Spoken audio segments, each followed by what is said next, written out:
లేవందరికీ మా సాధ్వి అయితే అమ్మ వాళ్ళ ఇంటికి వచ్చాక పిచ్చ పిచ్చగా గొడవ చేస్తుంది. అక్కడికి వెళ్ళాక ఏం చేయాలో కూడా అర్థం కావట్లేదు. ఇక్కడ అందరి దగ్గరికి వెళ్తూ హ్యాపీగా ఆడుకుంటుంది అనమాట. కానీ అక్కడికి వెళ్తే ఎవరు కనిపించరు. ఏం చేయాలో ఏమో. పల్లెటూరులో అంటే కొన్ని కొన్ని బెనిఫిట్స్ భలే ఉంటాయి. ఏంటో చెప్తాను చూడండి. ఇక్కడ కనిపిస్తున్న సపోటాలని 50 రూపీస్ అనమాట. అదే సిటీలో అయితే ఎంత కాస్ట్ అంటే కూడా కామెంట్ చేయండి. నాకు తెలిసి చాలా ఉంటాయి.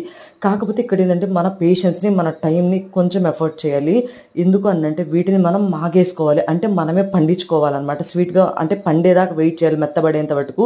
ఇవి చెట్టుని తెంపినప్పుడు చాలా గట్టిగా ఉంటాయి అనమాట. మనం ఇలా టిఫినీలో పెట్టుకొని స్టోర్ చేసుకుంటే, ఇలా టిఫినీలో పెట్టుకొని గాలిపోకుండా ఏదో కర్మర్లో పెట్టేసేసుకుంటే మెత్తగా పండిపోతాయి అనమాట. ఇవనేది ఒక 2 days కనుక అలా వదిలేస్తే హ్యాపీగా మనం తినడానికి ఉపయోగపడతాయి అనమాట.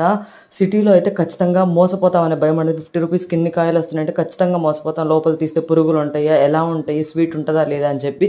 కానీ ఇవి మాకు తెలిసిన వాళ్ళవే అనమాట. పల్లెటూరులో కాబట్టి హ్యాపీగా తీసేసుకున్నాం. చాలా బాగున్నాయి. స్వీట్గా నచ్చితే లైక్, షేర్